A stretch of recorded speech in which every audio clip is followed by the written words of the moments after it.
according to President Buhari, led to agreements on key actions between the players in the Nigeria electricity supply industry and the NNPC. He assured that the progress on the key action plans has yielded the result of a restoration of 375 megawatts to the grid after the pipeline from Okpai 1 was repaired. Meanwhile, the Nigerian Electricity Regulatory Commission has made some explanations on the current wave of power shortages in the country. It says the routine maintenance of power generation plants is a contributory factor to the current situation. Habida Lawal has the story.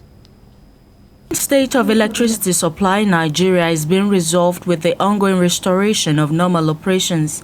Amid rising cost of diesel, the national electricity grid has collapsed again and again and is coming after a warning from electricity generation companies.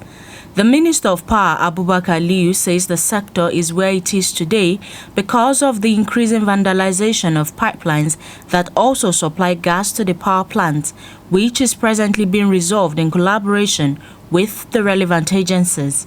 The Nigerian Electricity Regulatory Commission also identifies the drastic drop in the level of electricity generation capacity as part of the problem.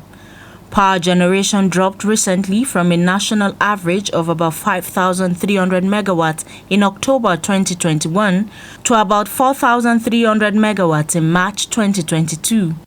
The drop in power generation, the NERC chairman said, was traced to the decline in electricity generation from the country's hydropower plant. Power plants were attacked. It was the pipelines that were attacked, pipelines delivering gas to the plants. And usually they attack the crude pipeline, and because a lot of the gas is coming from associated gas in the course of producing oil, that disrupts the generation of gas, and then that also disrupts generation of power.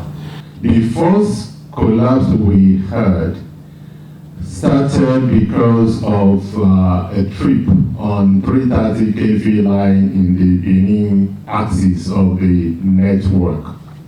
And that was caused by conductor snap.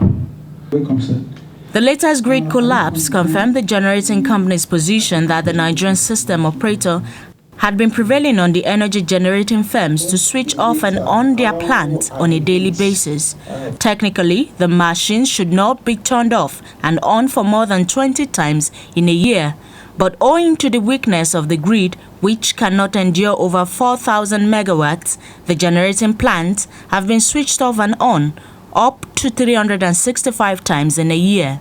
The Gencos have called for an urgent meeting of all stakeholders in the power sector to resolve all issues with the hope of finding a lasting solution. Habida Lawal, TVC News, Abuja.